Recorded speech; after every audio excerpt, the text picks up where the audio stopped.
The massive crystal dome of the Galactic Council stretched far above the assembly floor. Hundreds of beings from dozens of different worlds sat in their assigned sections. The air hummed with translation, devices working overtime to convert thoughts and sounds between species that had nothing in common except their membership in the Confederation. Ambassador Hyunsu walked slowly down the central aisle. His black hair was neatly combed and his dark suit was perfectly pressed. He moved with the careful grace that other species had come to expect from humans. Behind him followed his aide Minji, a young woman carrying a simple tablet and wearing the same calm expression as her superior. The Velkari representative watched them approach. Thesakar was a being made of living crystal that shifted between blue and green colors depending on mood. Right now those colors were dark with worry. The crystalline creature had called for this emergency session and was not looking forward to sharing what had been discovered. Friends and colleagues, Thesakar began once everyone had settled. The translation devices made the crystal being's voice sound like wind chimes in a gentle breeze. We have received troubling reports from our outer rim colonies. A holographic display appeared in the center of the assembly hall. It showed a map of the galaxy with several star systems blinking red. The Morgan delegate, a tall reptilian creature with scales that sparkled silver, leaned forward in interest. "What kind of troubles?" asked the Morgan. Their voice was deeper than an ocean trench and just as dark. Thesakar's colors shifted to a deeper blue. Complete communication blackouts. No response to any attempts at contact. The last transmissions we received were garbled and made little sense. The hologram changed to show text fragments from the lost colonies. Words appeared and disappeared as the translation system struggled with corrupted data. Most of it was static, but some phrases could be made out. "They have returned.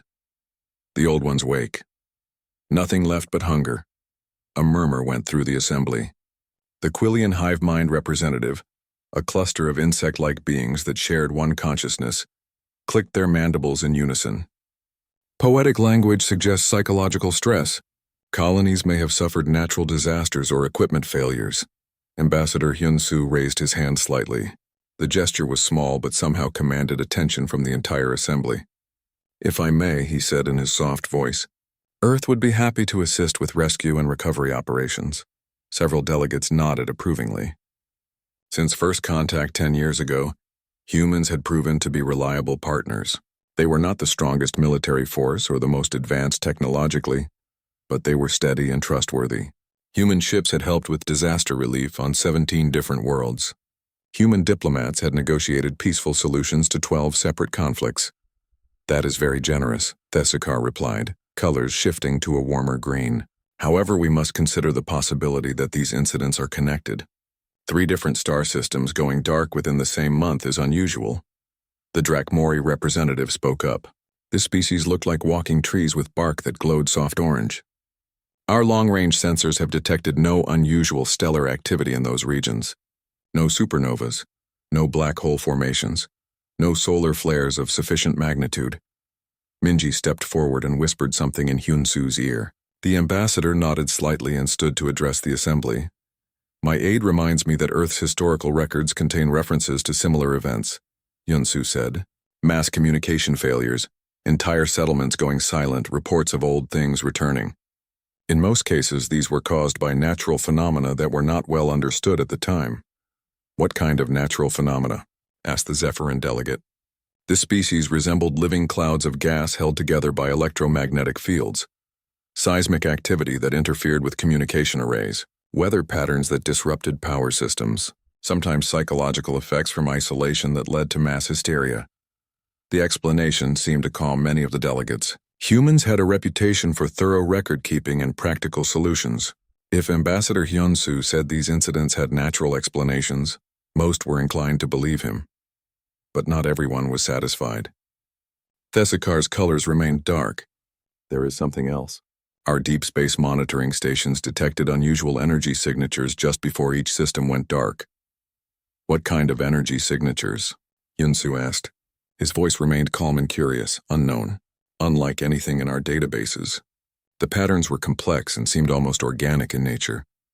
The Morgan delegate's scales rippled with interest. "Organic energy patterns could indicate previously unknown life forms, or previously unknown technology," added the Quillian hive mind. First contact protocols should be considered. Hyun-soo exchanged a quick glance with Minji. The look lasted less than a second, but something passed between them. Earth would be willing to lead a joint investigation fleet, he offered. Our exploration vessels are well equipped for unknown situations. The offer was met with widespread approval. The Valkyrie crystalline form brightened considerably. A joint fleet would be wise. Share resources and expertise. Over the next hour, the assembly planned the mission. Each major species would contribute ships and personnel. The Valkyrie would provide their advanced sensor technology. The Morgan would supply heavy defensive capabilities. The Quillians would handle communication networks. The humans would coordinate the overall operation. Throughout the planning session, Hyun-soo made suggestions with his usual gentle manner. He recommended specific types of scanning equipment. He proposed communication protocols for dealing with potentially hostile first contact. He suggested supply lines and backup procedures. Every suggestion was practical and well thought out. The other delegates found themselves nodding along with human recommendations. Hyun-soo had a gift for making complex problems seem manageable. As the session concluded, delegates began filing out of the assembly hall. Species groups clustered together, discussing the upcoming mission in their various languages. The atmosphere was one of concerned cooperation rather than panic. Thesakar approached the human delegation as they prepared to leave. Ambassador Hyun-soo, I want to thank you for taking charge of this situation. It is what neighbors do for each other, Hyun-soo replied with a warm smile. We help when help is needed. The Valkyrie's crystal form pulsed with grateful colors. Your species has been a blessing to this galaxy. Such gentle wisdom. After Thesakar moved away, Minji moved closer to her superior. The fleet composition they agreed to, she said quietly. It matches the recommendations in Protocol 7. Indeed it does, Hyun-soo replied, his smile never wavering. How convenient. As they walked toward the exit, neither human showed any sign that they found anything unusual about the situation. To any observer, they appeared to be exactly what they seemed. Caring diplomats concerned about missing colonies and eager to help their galactic neighbors. The truth was something else entirely. The joint fleet assembled at Station Omega, a massive space station that served as a meeting point between different galactic territories. 23 ships from 6 different species floated in perfect formation around the station. Each vessel represented the best their civilization could offer. Captain Ji-won stood on the bridge of the human flagship Harmony's Edge. She was a woman, in her 40s with short black hair and steady dark eyes. Her uniform was simple blue and gray, nothing fancy or decorated. She watched the final ships dock with the station through the main viewing screen. All vessels reporting ready for departure, Captain, said her communications officer. Lieutenant Daeho was young but had proven reliable during previous missions. Thank you, Lieutenant.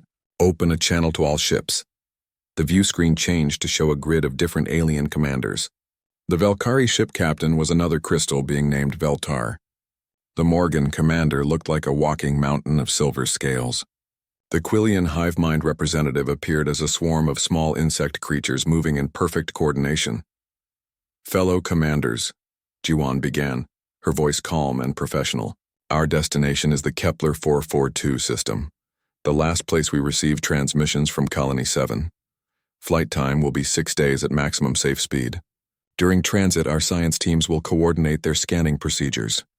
The alien commanders nodded their agreement. Captain Ji-won had been selected to lead the fleet because of her excellent reputation. Human ships had participated in rescue operations across the galaxy, always performing their duties with skill and compassion. One question, Captain Ji-won, said Veltar, the Valkyrie commander. Your species has experience with missing colonies? Unfortunately, yes, Ji-won replied. Earth's history includes many settlements that lost contact with their home regions. Usually the causes were natural disasters, equipment failures, or communication breakdowns. This answer seemed to reassure the other commanders. The fleet departed Station Omega and entered hyperspace, traveling toward the outer rim systems where entire colonies had vanished without explanation. During the journey, the science teams worked together in ways that impressed everyone involved. Dr. Shunghwan, the human xenoarchaeologist, spent long hours in meetings with alien specialists. He was a tall man with glasses who always carried several data tablets. His manner was quiet and scholarly. The energy patterns detected before each colony went silent, Dr. Xionghwan said during one such meeting. Can you describe them in more detail? The Velkari scientist, a crystal being called Thesamin, displayed holographic data. The patterns pulse in complex rhythms, almost like a heartbeat but much more complicated, very large scale affecting entire star systems. Dr. Xionghwan studied the data carefully, making notes on his tablet. Fascinating. The mathematical structure suggests intelligence behind the patterns. Intelligence? Asked the Morgan scientist, whose scales darkened with worry. You mean these disappearances might be caused by unknown beings? It's one possibility we should consider, Dr. Xionghwan replied calmly. Earth's geological record shows evidence of similar large-scale energy events in our distant past. The alien scientists exchanged worried glances. The idea that some unknown intelligence might be responsible for the missing colonies was deeply disturbing. Only Dr. Xionghwan seemed unaffected by this possibility, continuing to study the data with scientific curiosity. On the 6th day, the fleet dropped out of hyperspace at the edge of the Kepler 442 system. What they found made every alien crew member freeze with horror. The system was empty. Not just empty of life or colonies or space stations, it was empty of everything. The planets were still there, orbiting around their star, but they had been stripped completely bare. No atmosphere, no oceans, no surface features at all. Just smooth, perfectly round balls of rock spinning in the void. By the ancient crystals, whispered Veltar over the communications channel. What could do this? Captain G1's voice remained steady as she gave orders to her crew. All sensors on maximum range. I want detailed scans of every planet, every asteroid, every piece of debris. The human ship moved closer to what had been the 4th planet, where Colony 7 was supposed to be located. The scanning results showed that every trace of organic matter had been removed. Not destroyed or burned away, but carefully extracted down to the molecular level. Captain, called Dr. Xionghwan from the science station, I'm detecting artificial structures on the planet's surface. They appear to be very old. How old? G1 asked. Initial dating suggests millions of years, much older than any known galactic civilization. The away teams assembled on the human ship. Dr. Xionghwan led the science group while Captain G1 commanded the security detail. The alien team members were clearly nervous as they prepared to beam down to the dead planet's surface. I have never seen anything like this, said the Morgan archaeologist, checking his equipment for the 3rd time. Entire planet stripped of all organic material. It defies explanation.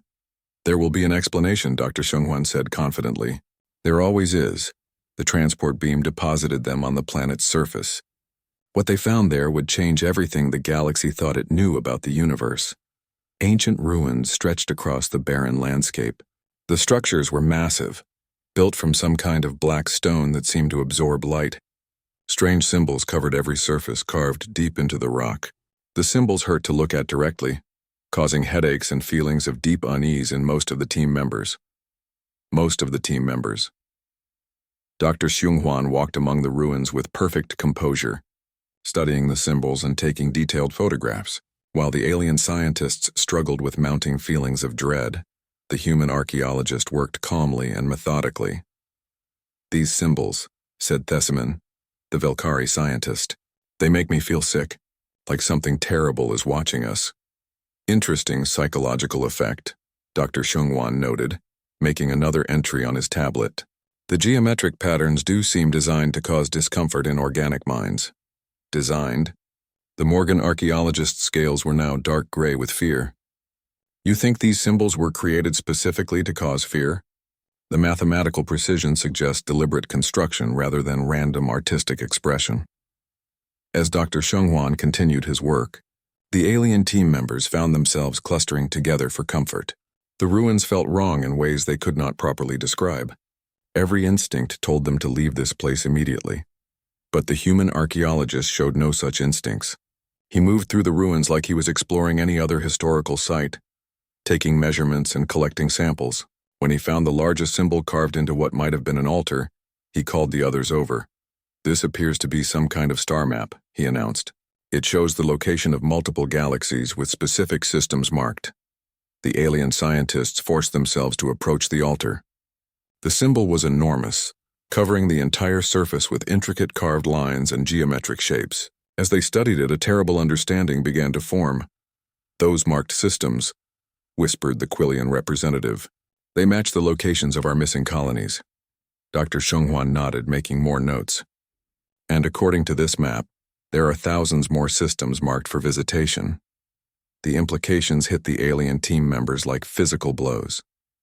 Whatever had created these ruins, whatever had stripped this planet bare of all life, was still out there, and it was following a plan that included their entire civilization. While the aliens struggled with this revelation, Dr. Shenghuan continued his methodical documentation. He seemed genuinely fascinated by the discovery rather than terrified. His calm response in the face of cosmic horror was almost as unsettling as the ruins themselves. "We need to report this to the fleet immediately," said Veltar through the communication system. "Agreed," Captain Jiwan replied from orbit. "Prepare for immediate extraction." As the team prepared to leave the dead planet, Dr. Shenghuan took one last look around the ancient ruins. His expression was thoughtful, almost pleased, as if he had found exactly what he had been looking for. "Most illuminating," he said quietly to himself, pocketing his final data samples. The transport beam carried them back to the safety of their ships, but safety was now a relative term. Something ancient and hungry was moving through the galaxy, following plans laid down millions of years ago, and humanity's calm response to this discovery was beginning to seem very strange indeed. The emergency session aboard the Velkari flagship lasted 12 hours. Representatives from all 6 species crowded into the crystal ship's main conference room, studying the data from the dead planet. The holographic displays showed the ancient ruins from every angle, but the alien scientists still could not bear to look at the symbols for more than a few seconds. "The evidence is clear," announced Veltar, the Velkari commander. "These ruins predate all known galactic civilizations by millions of years. Whatever built them was here long before any of us developed space travel." The Morgan representative, Commander Grack, shifted his massive scaled body uneasily. "And according to the star map, our missing colonies were specifically targeted. This was not random destruction." Dr. Shenghuan sat quietly at the human section of the table, reviewing his data tablets. While the other scientists appeared deeply disturbed by their findings, he seemed almost energized by the discovery. "The construction techniques are remarkable," he said. "The precision of the symbol carving suggests technology far beyond current galactic standards." "Technology?" The Quillian hive mind spoke in unison, their insect bodies clicking nervously. "We should be concerned about the intelligence that created this technology." "Where are they now?" "That," said Captain Jiwan calmly, "appears to be the central question."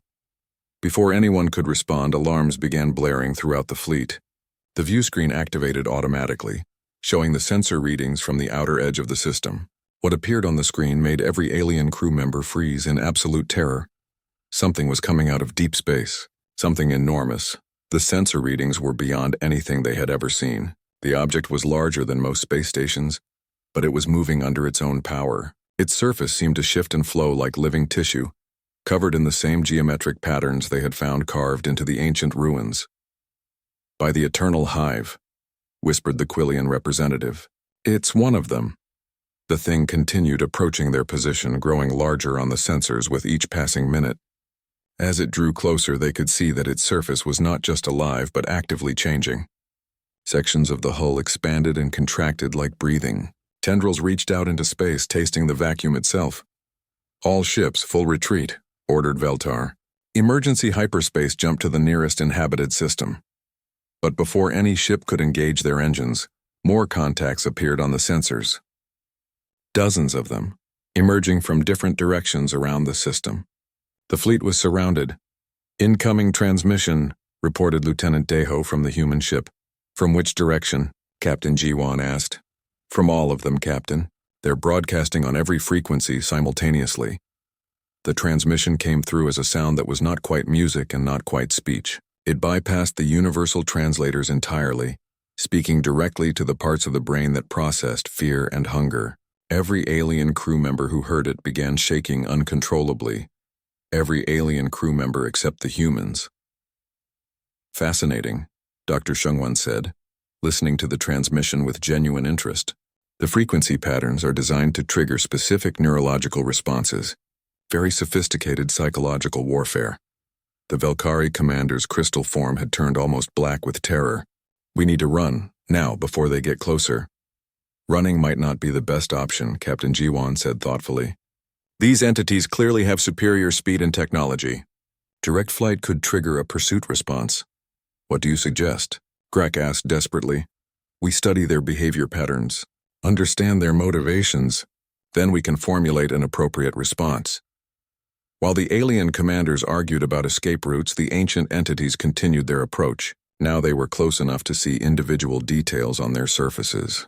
The things were even more disturbing up close. Their hulls pulsed with veins of dark energy. Openings appeared and disappeared along their sides, revealing glimpses of machinery that looked more grown than built. "They're scanning us," reported the sensor officer aboard the Morgan vessel. "Energy beams are penetrating our shields as if they don't exist." One of the creatures began to change shape, extending long tentacle-like projections toward the nearest alien ship. The Quillian vessel tried to evade, but the tentacles moved faster than their engines could respond. When the organic cables made contact with the Quillian hull, something terrible happened. The insect crew began screaming in perfect unison as their hive mind connection was invaded. The screams came through every communication channel, a sound of pure mental agony that made the other alien crews cover their ears. "They're inside our minds," the Quillian transmitted between screams. "They're learning everything we know. Our history, our technology, our fears." The tentacles detached from the Quillian ship, leaving the insect crew alive but clearly traumatized. The hive mind's unified voice was now fractured and uncertain. "Interesting approach," Dr. Shungwan observed. "Direct neural interface for rapid data acquisition. Much more efficient than traditional interrogation methods." Another creature turned toward the Velkari flagship. Its surface rippled as new tentacles began extending toward Veltar's ship. The crystal beings aboard began transmitting desperate pleas for help. "All human vessels," Captain Jiwan said quietly into her communicator. "Implement defensive pattern 7. Pattern 7? Veltar asked. "What is pattern 7? Instead of answering, the human ship suddenly moved into a new formation. They positioned themselves between the ancient entities and the alien vessels, but their movements were different now. Gone was the careful, gentle maneuvering that characterized human space travel. These ships moved like predators, fast and aggressive. The creature reaching for the Velkari ship paused as human vessels surrounded it. Energy readings spiked as the human ships powered up weapons that had never been seen before. Not the standard plasma cannons or particle beams used throughout the galaxy, but something else entirely. "Warning shots," Captain Jiwan announced calmly. The human weapons fired, sending streams of energy that seemed to twist space itself. Where the beams struck the creature's surface, sections of its hull simply ceased to exist, not destroyed or vaporized, but completely removed from reality. The creature recoiled, withdrawing its tentacles from the Velkari ship.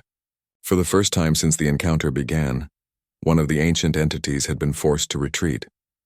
"How?" Veltar transmitted, his crystal form flickering between colors. "How do you have weapons that can harm them?" "Experience," Captain Jiwan replied simply. The other creatures began converging on the human formation, clearly recognizing a threat. But instead of fear, Captain Jiwan's voice carried something that sounded almost like satisfaction. "All ships, proceed to combat formation Delta. Rules of engagement are now in effect." "Rules of engagement?"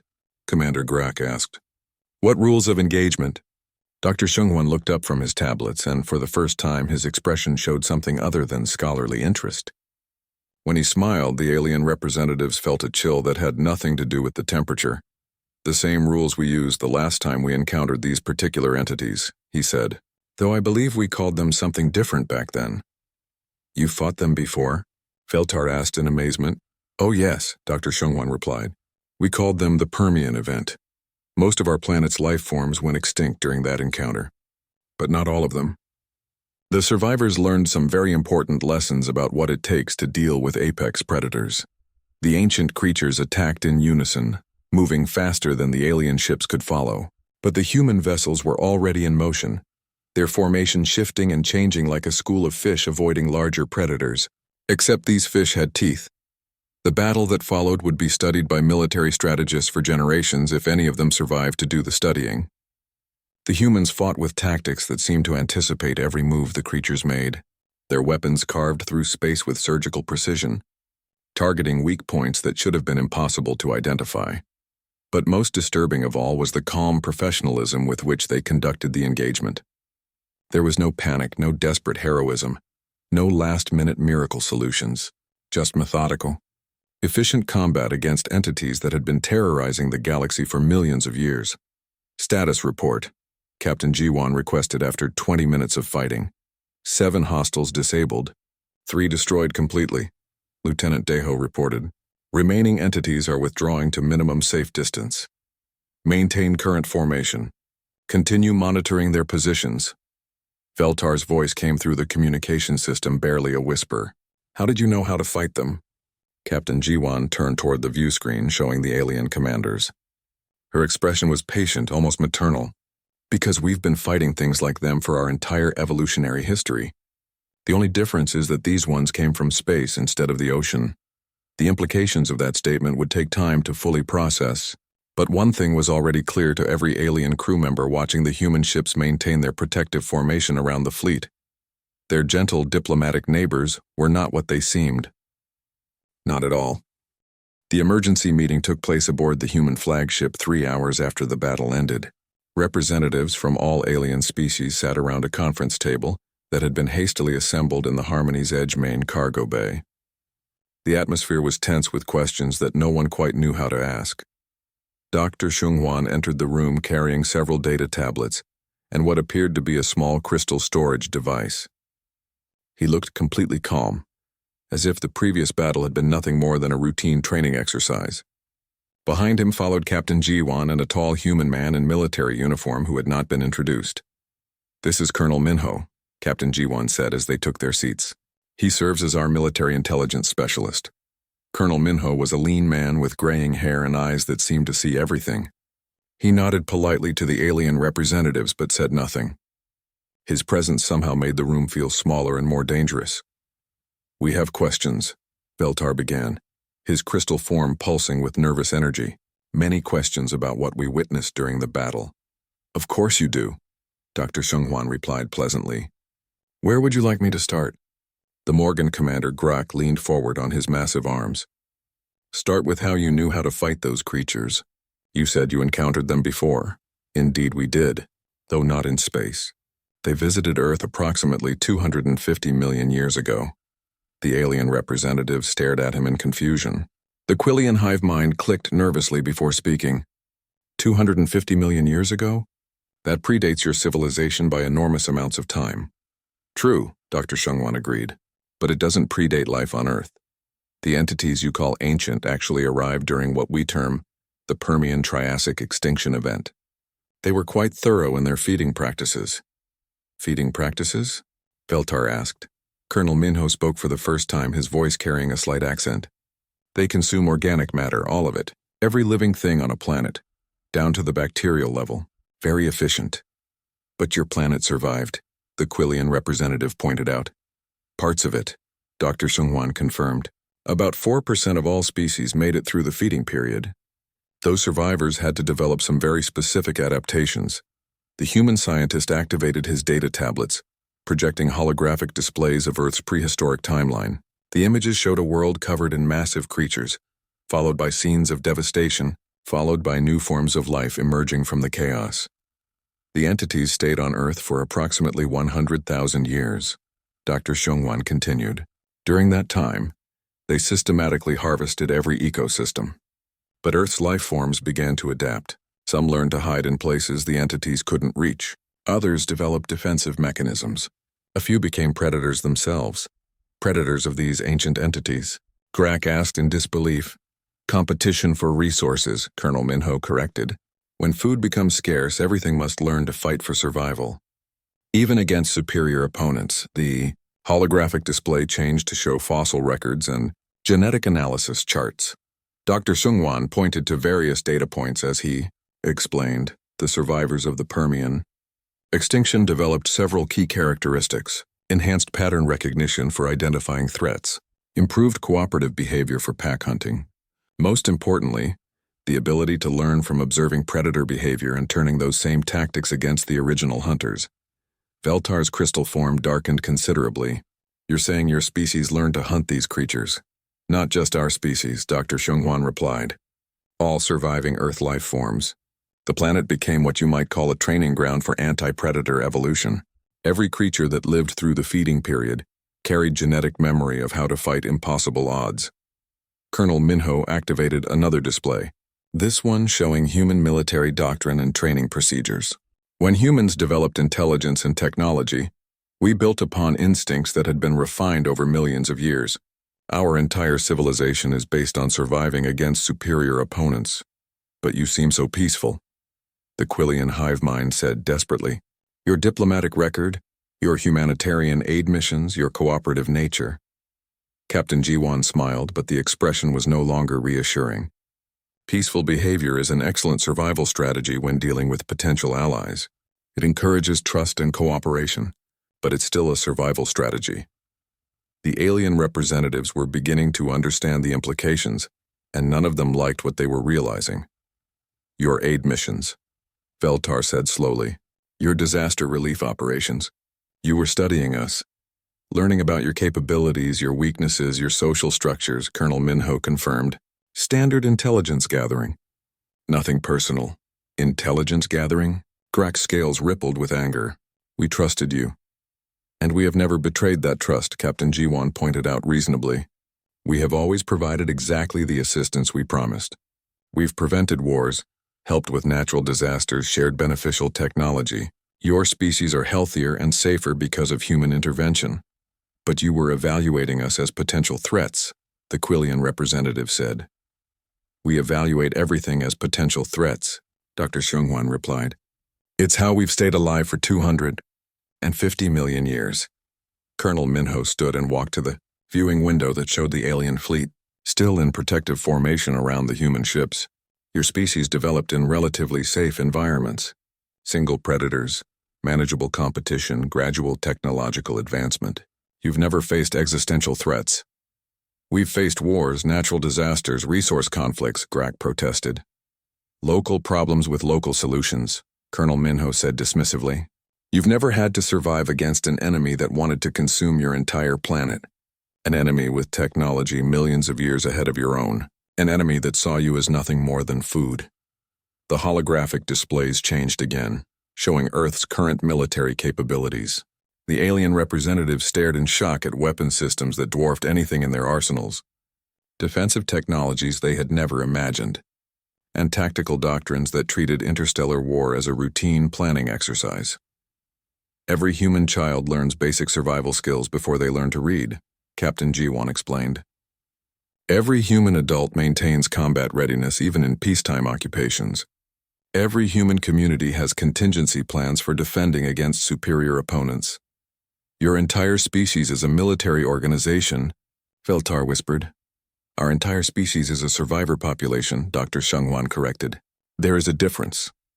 Colonel Minho returned to his seat and folded his hands on the table. The entities you encountered are what we call a Class 7 existential threat.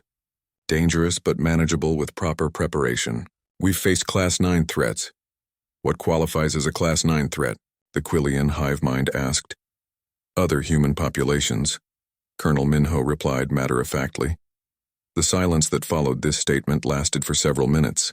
The alien representatives struggled to process what they were learning about their peaceful, helpful neighbors. Finally, Veltar found his voice.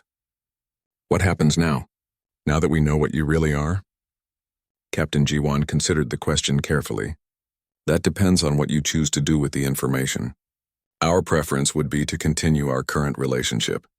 Humanity benefits from galactic stability and prosperity. Your species benefit from our protection against threats you cannot handle alone. Protection? Grak asked. Or management? Is there a meaningful difference? Dr. Xionghuan asked. We keep you safe from existential threats. You provide resources and cooperation. Everyone benefits from the arrangement. And if we refuse? The Quillian representative asked. Colonel Minho's expression didn't change, but something cold moved behind his eyes. Why would you refuse? What would be the advantage of rejection over cooperation? The question hung in the air like a physical threat. The alien representatives began to understand that they were not negotiating from a position of strength. They never had been. "We need time to discuss this among our peoples," Veltar said finally. "Of course," Captain Jiwan agreed pleasantly. "Take all the time you need. In the meantime, we'll continue protecting your colonies from the remaining ancient entities. It's what neighbors do for each other." As the alien representatives prepared to leave, Dr. Sungwon made one final observation. "For what it's worth, you should know that humanity considers your species to be valuable members of the galactic community. We have no desire to see any of you come to harm.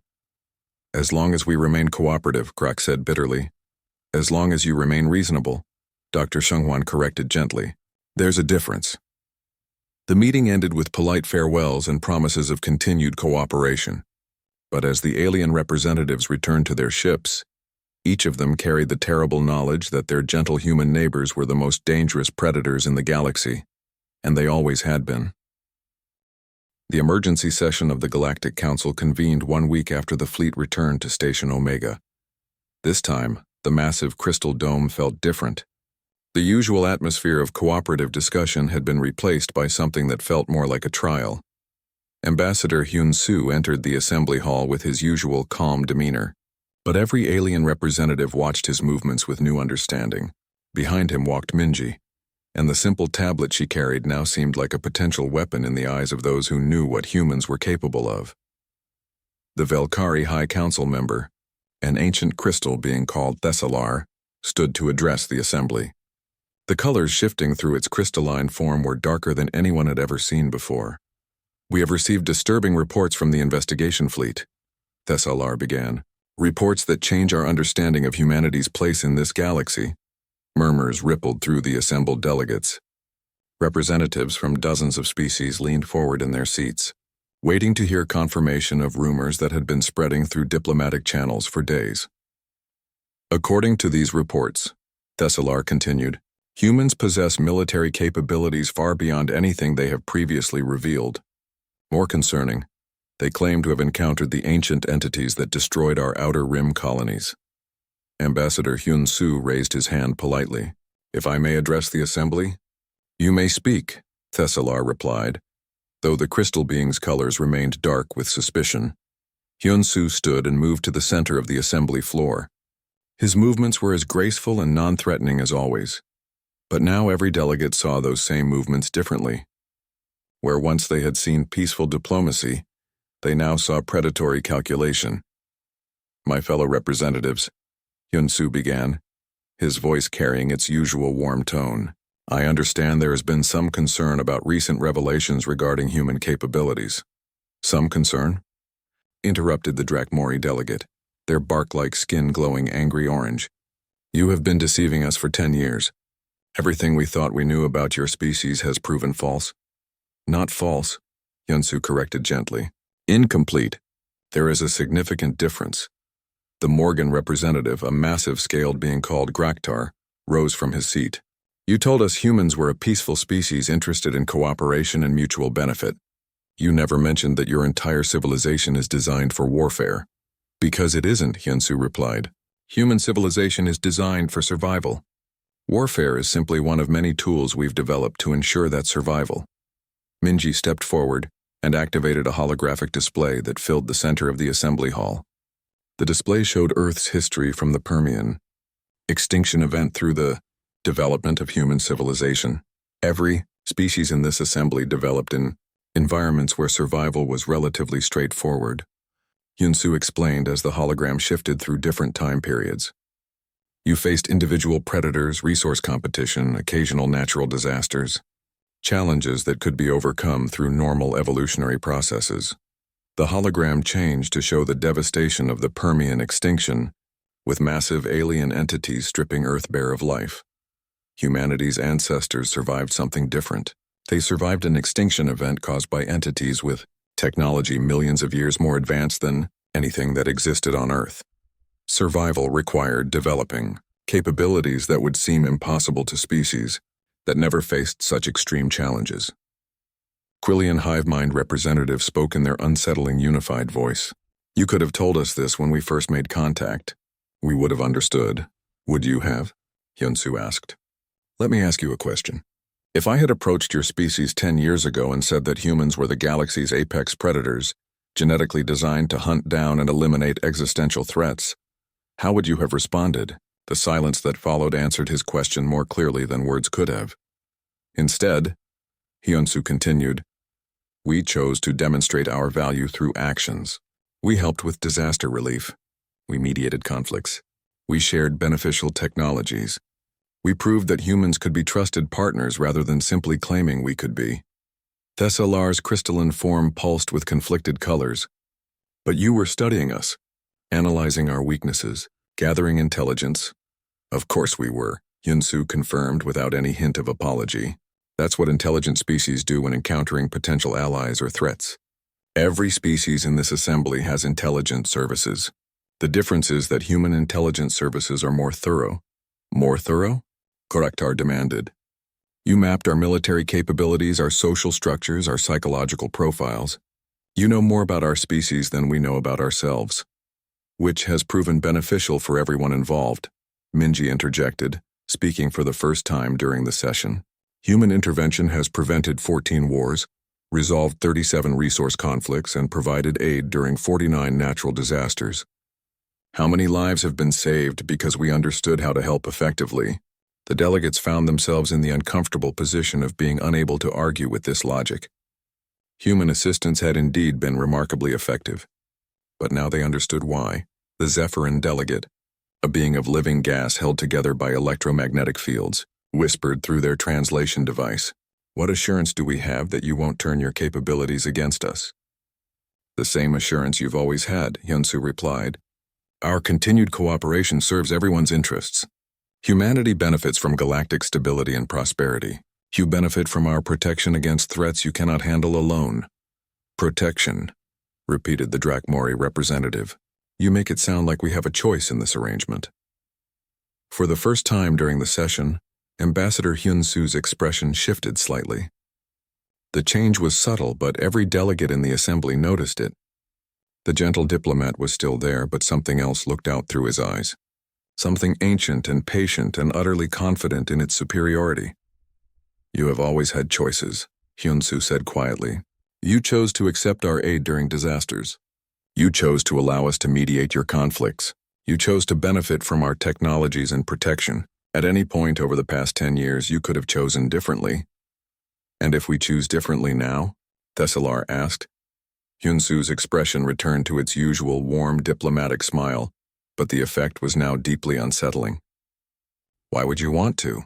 What would be the advantage of rejecting cooperation in favor of what exactly? Independence? Isolation? The right to face existential threats without assistance? Minji activated another holographic display, this one showing the current positions of human vessels throughout the galaxy. There were far more of them than anyone had realized, positioned at strategic locations near every major population center and trade route. These ships have been protecting your colonies and trade vessels for years, she explained. They've eliminated threats you never knew existed. Pirates, raiders, hostile first contact scenarios, spatial anomalies, and yes, occasional visits from ancient entities like the ones that recently attacked your outer rim colonies. The implications were staggering. Every species in the assembly began to realize just how much they had been depending on human protection, without even knowing it. How many other threats? Grogtar asked reluctantly.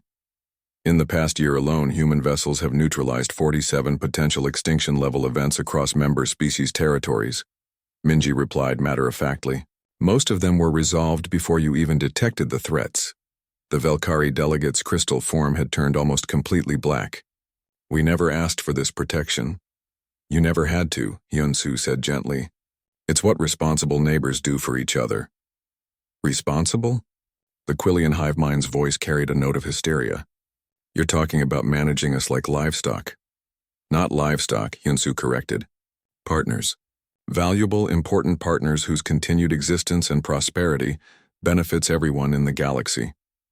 Colonel Minho entered the assembly hall at that moment, walking with the confident stride of someone completely comfortable with violence. He whispered something to Ambassador Hyunsu, who nodded and thanked him politely. I'm afraid we'll need to cut this session short, Hyunsu announced. We've detected another group of ancient entities approaching the Andromeda border. 3 human battle groups are already moving to intercept them. Battle groups? Thessalar asked. Standard response formation for Class 7 threats, Colonel Minho explained. Each battle group contains approximately 50 vessels with full support logistics. Should be sufficient for this particular incursion. The casual way he discussed deploying 150 warships to fight cosmic horrors left the alien delegates speechless. As I said, Ambassador Hyun-soo continued, humanity's interests are best served by maintaining galactic stability. We'll continue to protect member species from existential threats while working together toward mutual prosperity. Whether we want that protection or not, Krakatar said bitterly. The protection continues regardless, Hyun-soo confirmed pleasantly. The cooperation is optional, though I hope you'll find it preferable to the alternatives. As the HFY 6 months had passed since the revelation at the Galactic Council. The massive crystal dome still hosted its regular sessions, but the atmosphere had fundamentally changed. Where once there had been the casual familiarity of equals working together, now there was the careful politeness of junior partners addressing their superiors. Ambassador Hyun-soo entered the assembly hall as he had hundreds of times before. His gentle demeanor remained unchanged, his diplomatic smile as warm as ever. But now every alien representative understood what lay beneath that pleasant exterior. The current session was addressing trade route security, a topic that had once generated heated debates about territorial rights and patrol responsibilities. Now the discussions were notably more subdued. The Andromeda corridor has been fully secured, reported Captain Jiwon via holographic transmission from her flagship. All ancient entity incursions have been neutralized. Regular commerce can resume immediately. The Velkari trade representative, a crystalline being called Velthes, raised a tentative question. What was the extent of the threat? Our sensor networks detected no unusual activity. Standard Class 7 incursion, Captain Jiwon replied matter-of-factly. 12 entities attempting to establish feeding stations near the Rigel system. Human response time was 18 hours from initial detection to complete elimination, the casual way she discussed destroying cosmic horrors that had once terrorized entire civilizations still made the alien delegates uncomfortable, but they had learned not to show that discomfort too openly. Excellent work as always, Captain, Ambassador Hyun-soo said warmly. The trade guilds will be pleased to know their shipping schedules won't be disrupted. Dr. Shungwan entered the assembly carrying his usual collection of data tablets. Over the past months, his research had become central to galactic defense planning. His studies of ancient threats and their countermeasures were now required reading for all military commanders. I have some interesting findings to share, Dr. Shungwan announced as he took his seat. Our analysis of the defeated entities has revealed improvements in their technology since our last encounter. Improvements? Asked Graktar, the Morgan representative. His massive scaled form shifted nervously. They're evolving? Adapting, Dr. Shungwan corrected. Learning from their defeats. This is actually positive news as it confirms our assessment methods are forcing them to modify their approaches. How is that positive? The Quillian hive mind asked. Because adaptation in response to pressure indicates they recognize humans as a legitimate threat, Colonel Minho explained as he joined the discussion. Entities that ignore threats don't bother adapting. The fact that they're changing their tactics means they've learned to respect human capabilities. The alien delegates found little comfort in this logic, but they had learned that arguing with human strategic assessments was pointless. Human military doctrine had proven effective against threats that other species couldn't even comprehend. Speaking of adaptations, Ambassador Hyun-soo said, I wanted to discuss some adjustments to our current cooperation agreements. A subtle tension filled the assembly hall. Whenever humans suggested adjustments to existing arrangements, the changes inevitably favored human interests. Minji activated a holographic display showing trade routes, resource allocation charts, and military deployment patterns. Analysis of recent threat patterns suggests some modifications to our defense coordination would be beneficial. What kind of modifications? Velthes asked carefully. Nothing dramatic, Hyun-soo assured them. Simply some refinements to make our protective services more efficient. For instance, standardizing communication protocols across all member species would allow for faster response times during emergencies. The proposal sounded reasonable, but every delegate understood the implications. Standardized communication protocols meant human systems, human encryption, human oversight of all interspecies communication. Additionally, Colonel Minho continued, recent threat assessments indicate that some trade routes would benefit from permanent human patrol stations rather than mobile patrols. Permanent stations? Graktar asked. In our territory? For your protection, Colonel Minho emphasized. Mobile patrols can't respond as quickly to sudden threats. Fixed installations would provide continuous security coverage. The Drakmori delegate's bark-like skin glowed with suppressed anger. These permanent installations would be staffed entirely by humans. Human personnel have the most experience with existential threat response, Dr. Shengwan pointed out reasonably. It would be irresponsible to staff critical defense positions with personnel who lack proper training. The logic was unassailable, even as it made the alien representatives deeply uncomfortable. Over the months since the revelation, every human suggestion had followed the same pattern. Reasonable justifications for arrangements that gradually expanded human control over galactic affairs. There is one other matter, Ambassador Hyun-Soo said, his tone becoming slightly more serious. We've received concerning intelligence about potential internal security threats. The phrase internal security threats sent a chill through the assembled delegates. In human terminology, this could mean anything from terrorist cells to entire species considering rebellion against the current order. What kind of internal threats? The Zephyrin delegate asked, their gaseous form rippling with nervousness. Colonel Minho stood to address the assembly directly. Our intelligence networks have identified several groups within member species populations that are actively working to undermine galactic security cooperation. Undermining how? Thasiler asked, spreading propaganda about human intentions, encouraging resistance to security protocols, in some cases, attempting to develop independent defense capabilities without proper coordination. Minji's holographic display changed to show surveillance data from various worlds. The images revealed meetings, communications, and activities that the human intelligence services had been monitoring without anyone's knowledge.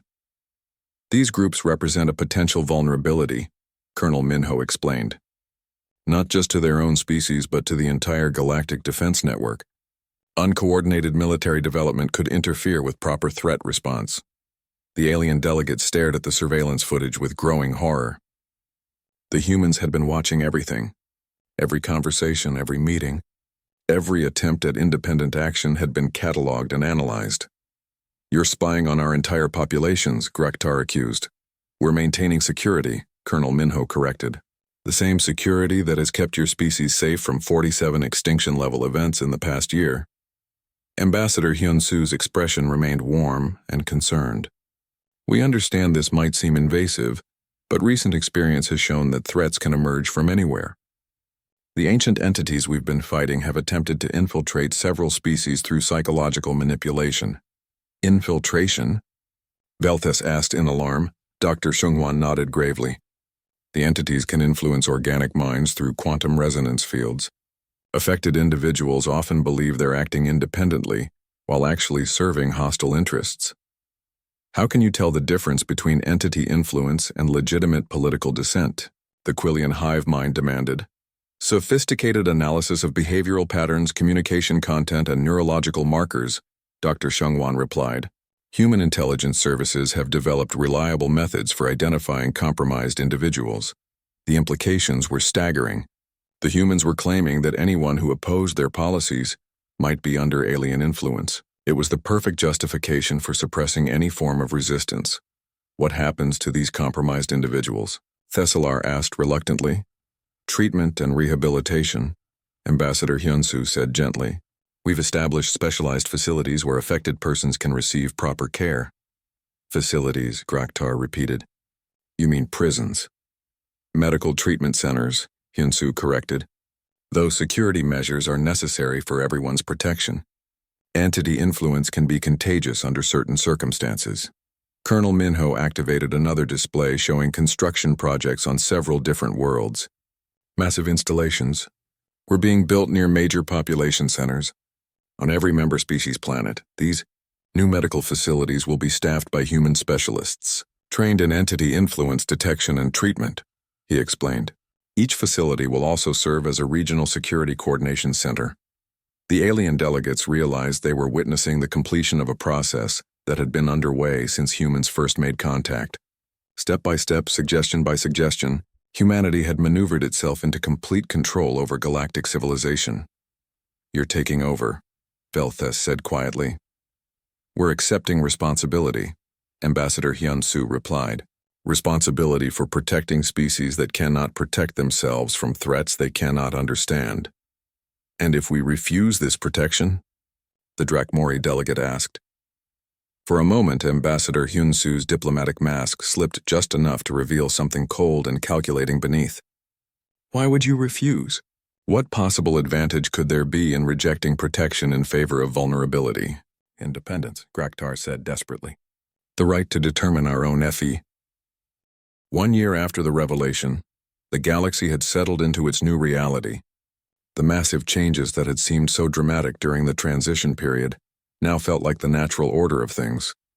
Most citizens of member species went about their daily lives without thinking about the human ships that patrolled their space or the human facilities that monitored their communications. Dr. Seung-hwan sat in his office aboard the research station orbiting Earth, reviewing the annual threat assessment report. Through his window, he could see the blue and green planet that had produced the galaxy's apex predators. It looked peaceful from orbit, hiding the violent evolutionary crucible that had forged humanity into something unprecedented. His office door chimed, and Minji entered carrying a stack of data tablets. She had been promoted from diplomatic aide to director of interspecies coordination, a position that gave her authority over most aspects of galactic civilian administration. "The annual compliance review is complete," she reported, setting the tablets on his desk. "Overall cooperation levels remain at acceptable standards." Dr. Seung-hwan picked up the first tablet and began reviewing the statistics.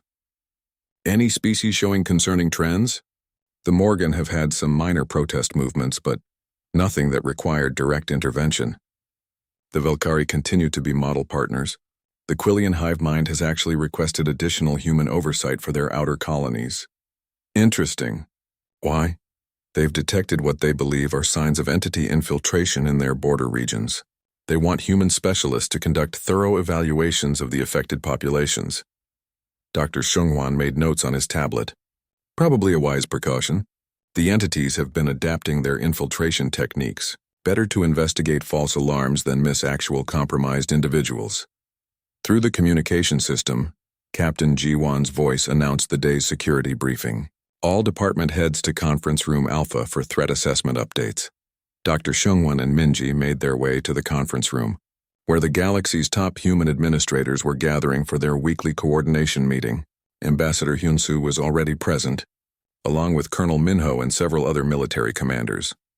"Current threat status remains stable," Captain Ji-won began, as holographic displays showed the galactic map. "We've eliminated 7 Class 6 incursions this week and detected early signs of 2 Class 7 formations in the outer rim."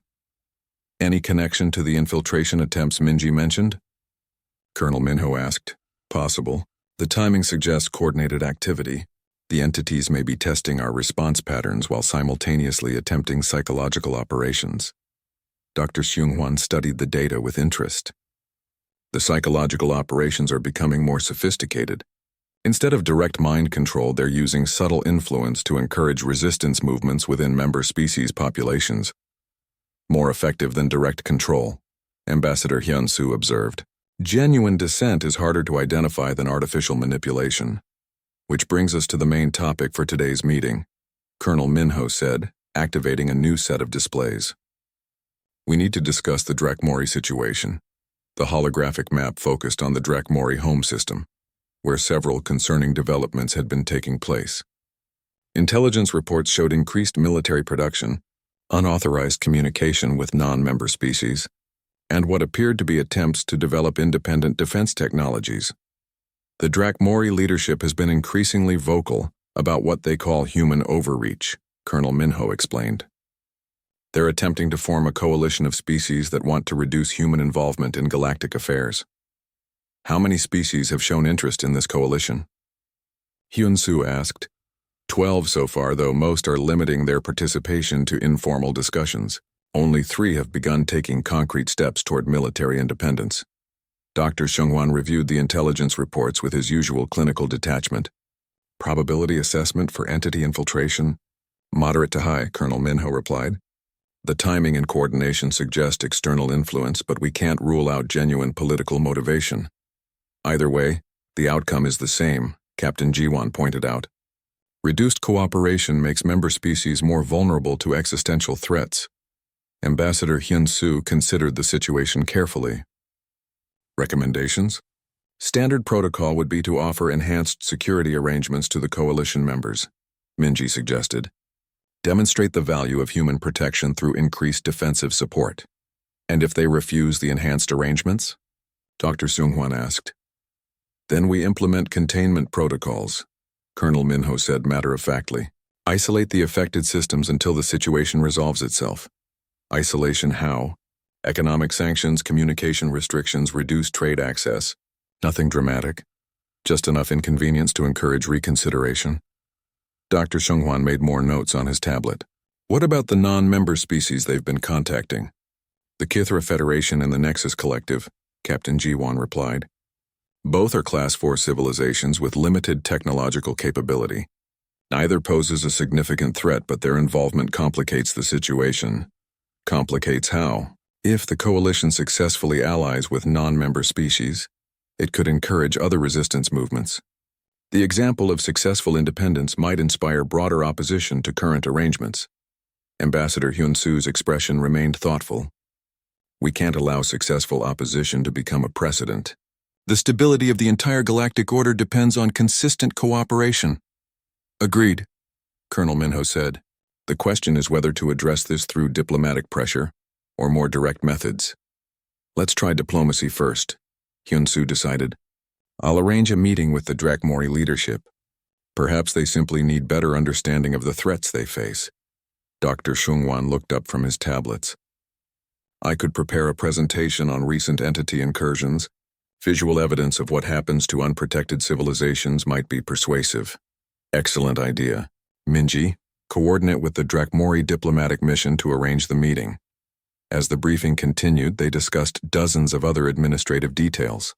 Resource allocation for defensive installations, coordination protocols for scientific research, personnel assignments for the new medical facilities being constructed throughout member species territory. To an outside observer, it would have seemed like a routine government meeting. Bureaucrats discussing policy implementation and resource management. But every decision made in that conference room affected the lives of billions of beings across the galaxy. One final item, Captain Ji-won said as the meeting began to wind down. We've completed analysis of the Class 8 entities defeated last month. Findings? Dr. Seung-hwan asked with interest. Significant technological advancement over previous encounters. They've developed new defensive capabilities that required modifications to our standard attack patterns. How significant? Enough that our current threat classification system may need revision. What we're calling Class 8 entities now show capabilities that would have qualified as Class 9 just 2 years ago. Colonel Minho frowned at this information. Progressive adaptation. They're learning faster than our previous models predicted. Which means our defensive requirements are increasing, Ambassador Hyun-soo observed. Member species will need enhanced protection protocols. Enhanced how? Minji asked. Closer monitoring of potential infiltration vectors, more comprehensive communication oversight, expanded human presence in critical systems. Dr. Seung-hwan made final notes on his tablet. I'll draft updated security recommendations for all member species. The new protocols should address the increased threat levels. As the meeting concluded, the administrators dispersed to implement the decisions that had been made. New policies would be written, resources would be allocated, and the vast machinery of galactic administration would continue its work. Outside the research station, human patrol ships continued their endless vigilance. In systems throughout the galaxy, human facilities monitored communications and analyzed behavior patterns. On hundreds of worlds, human specialists worked to identify and treat individuals who might be compromised by entity influence. The galaxy was safe, stable, and prosperous under human stewardship. Trade flowed freely along protected routes. Scientific research advanced under human guidance. Conflicts were resolved through human mediation before they could escalate into wars. It was everything the founders of the Galactic Confederation had hoped to achieve. Peace, cooperation, and mutual prosperity for all member species. The only price had been independence. But as Dr. Seung-Wan often noted in his reports, independence was a luxury that only species facing no existential threats could afford. In a universe filled with entities that viewed entire civilizations as food, the choice was simple: accept protection or become extinct. Most species found the choice remarkably easy to make, and for those few who still struggled with the decision, human patience was infinite. They had been shepherding lesser predators for millions of years. They could wait as long as necessary for wisdom to prevail over pride. After all, good shepherds always protected their flocks, whether the sheep wanted protection or not.